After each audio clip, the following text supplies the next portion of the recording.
আলহামদুলিল্লাহ মানে এদের কাছে আমরা কোনো কিছু নিব না, আল্লাহ বলছে এদের জন্য আমরা দোয়া করব। আর মানুষের জন্য দোয়া করলে ওই দোয়া আপনার উপরে আসবে অটোমেটিক। আসসালামু আলাইকুম।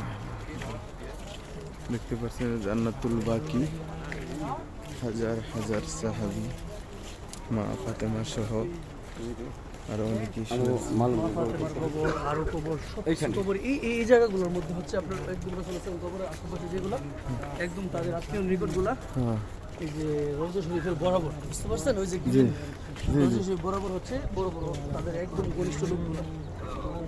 এটা না? হ্যাঁ হ্যাঁ, বাইরে দেখবে তাই না? হ্যাঁ, জান্নাতুল বাকি। এই সেই জান্নাতুল বাকি। জান্নাতুল বাকিতে আমরা ঢুকলাম ভিতরে। এখানে দেখতে পাচ্ছেন এখানে সবচেয়ে দামি মানুষগুলো, যে নবীজির প্রিয় যেই মানুষগুলো আছে, যে মা জান্নাতুল বাকিতে যেই মা ফাতেমা সহ আরো যারা যারা সবচাইতে নবীজির কাছের, যারা সবচাইতে মারা যায়, সেই কাজ এখানের জিম্বা যারা জানা হয় তাদেরকে এখানে কবর দেওয়া হয়। এখানে কবর দেওয়া। সুবহানাল্লাহ। এই সেই সুন্দর জায়গা আল্লাহ পাক যাদেরকে নসিব করেছেন। আপনারটা আপনি দেন, আমারটা আমি দিতেছি। অমুসলিমিন অল মুসলিমাত অল মুমিনিন অল মুমিনাত, দোয়া পুরাটা পড়তে হবে তো। এই সেই জান্নাতুল বাকি। আল্লাহু আকবার, আল্লাহু আকবার। দেখতে পাচ্ছি, হ্যাঁ না আছে কোনো মহিলা দেখছেন? আছে কোনো মহিলা দেখছেন? এরা সবাই বাহিরে দাঁড়া করে রাখছে। এই সেই জান্নাতুল বাকি। সুবহানাল্লাহ, সুবহানাল্লাহ, সুবহানাল্লাহ, সুবহানাল্লাহ। এই যে দেখতে পাচ্ছেন, আল্লাহু আকবার, আল্লাহু আকবার, আল্লাহু আকবার। এই সেই জান্নাতুল বাকি। আল্লাহ, মদিনার ময়দানে 10,000-এর উপরে সবাই আসবে। এখানে প্রায় 10 থেকে 12,000 মতো সাহাবায়ে কেরাম শুয়ে আছেন। আল্লাহ রাসূলের হযরত মুহাম্মদ সাল্লাল্লাহু আলাইহি সাল্লামের আত্মীয় স্বজন এবং ঘনিষ্ঠ সাহাবী যারা ছিলেন, যারা খুব কাছের সাহাবী ছিলেন, হ্যাঁ, তারা এখানে শুয়ে আছেন। যারা একেবারে রাসূলের নিকটত্ব আত্মীয় এবং খুব কাছের সাহাবী যারা ছিলেন, তারা সবাই এখানে শুয়ে আছেন। সুবহানাল্লাহ।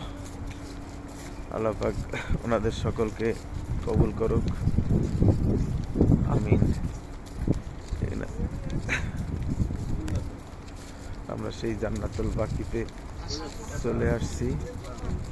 সেই জান্নাতুল বাকি দেখতে পাচ্ছেন। সুবহানাল্লাহ, কত সুন্দর জায়গা। আল্লাহু আকবার, আল্লাহু আকবার, আল্লাহু আকবার। এই যে নতুন মাটিগুলো দেখা যাইতেছে দেশি, এই যে নতুন মাটিগুলো দেখা যাইতেছে, তো মানুষ দিন দিন মারা যাচ্ছে কবরে, প্রত্যেক নামাজের সময় তো জানাজা হয় এখানে এই মাটি যায়। কবর। ওই পাশে মাটিগুলো মনে নতুন আছে। আজকে সকালও মাটির খবর দেখছি, প্রত্যেক জানাজায় নামাজ হয়, মানে যারা নামাজের পরে।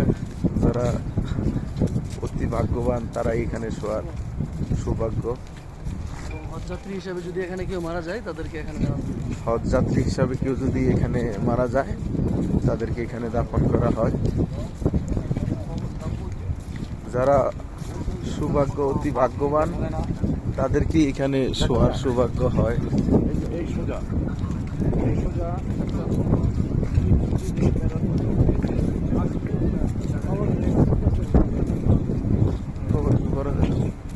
কবর কি বড় দেখা দেবো? ছোটই তো দেখা দেবে। এটা কি আমাকে দেশের? এটা তো আমাকে দেশের তো সব, মানে কি বলবা, আমাকে বাংলাদেশ তো হইলো যে অমক গাজী মিজি হাজি দিয়া টাইটেল দিয়া মনে করেন বিভিন্নভাবে এটারে পাচির করে রাখে, কিন্তু এখানে তো তা না।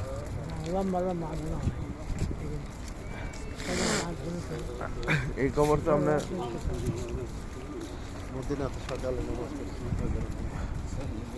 আল্লাহ একবার আল্লাহ একবার আল্লাহ একবার আল্লাহ একবার আল্লাহ একবার আল্লাহ একবার